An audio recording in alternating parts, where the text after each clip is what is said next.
अल्हम्दुलिल्लाह वहदहु वस्सलातु वस्सलामु अला मन ला नबिय्य बअद। अस्सलामु अलैकुम वरहमतुल्लाहि वबरकातुहू। उम्मीद है कि सारे दोस्त खैरियत से होंगे। अल्लाह अब सबको खुश रखे, मेरे साथ ही। तो दोस्तों, एक आदमी ने ये सवाल पूछा था कि घर में नेट लगवाना जायज़ है या नाजायज़ है, मतलब वाईफाई लगाना जायज़ है या नाजायज़ है। तो उसका जवाब दे देता हूँ। दोस्तों, इसके कई सूरतें हैं। बाज़ सूरतों में नाजायज़ और बाज़ सूरतों में जायज़। तो जायज़ किस सूरत में है और नाजायज़ किस सूरत में है, उसके मुतालिक थोड़ा सा वज़ाहत करता हूँ। दोस्तों, अगर आपका कोई ज़रूरी काम हो जो इंटरनेट ही के ज़रिए मुमकिन हो, ज़रूरी काम और मुफीद काम जो जिसकी शरीयत इजाज़त देता हो, मतलब हराम चीज़ ही ना हो, तो फिर उस मुफीद काम के लिए, उस ज़रूरी काम के लिए आप उसे लगवा सकते हो, उसमें कोई गुनाह नहीं। और इस तरह अगर उसके ज़रिए मूवीज़ देखते हो या कुछ और मतलब हराम चीज़ें, तो उसके लिए तो यकीनन नाजायज़ होगा। अब आती है बात एक और तरफ।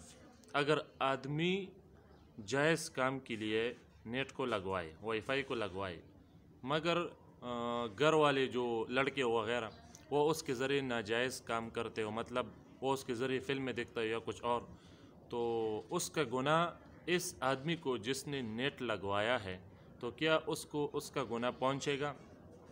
तो इसके मुतालिक बताता चलूँ कि जिसने भी ये नेट लगवाया हो, तो उसको चाहिए कि पहले ही से ऐलान करे कि ये मैंने ज़रूरी और मुफीद काम के लिए लगाया है। उसके ज़रिए कोई लगवा काम ना करना, कोई गुनाह का काम ना करना, उसको गलत इस्तेमाल ना करना, ये भी ऐलान करे।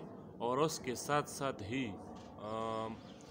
बाकायदा उस पर निगरानी रखे कि कोई इसके ज़रिए कोई गलत काम न करे। जब आदमी ये काम करेगा तो फिर इंशाअल्लाह उसको इसका गुनाह ना होगा अगर वो चुपके से मतलब कोई गलत काम उसके ज़रिए करे, नेट के ज़रिए, तो फिर इस आदमी को कोई गुनाह ना होगा। तो मसला इस तरह है।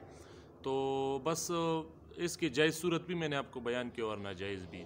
अगर मुफीद काम हो, ज़रूरी काम हो, तो बिल्कुल लगाए, उसको इस्तेमाल करे। अगर मतलब ख़ुद उसके ज़रिए नाजायज़ काम करते हो या घर वाले करते हो और आप कुछ भी नहीं करते, फिर तो आपके लिए नाजायज़ होगा।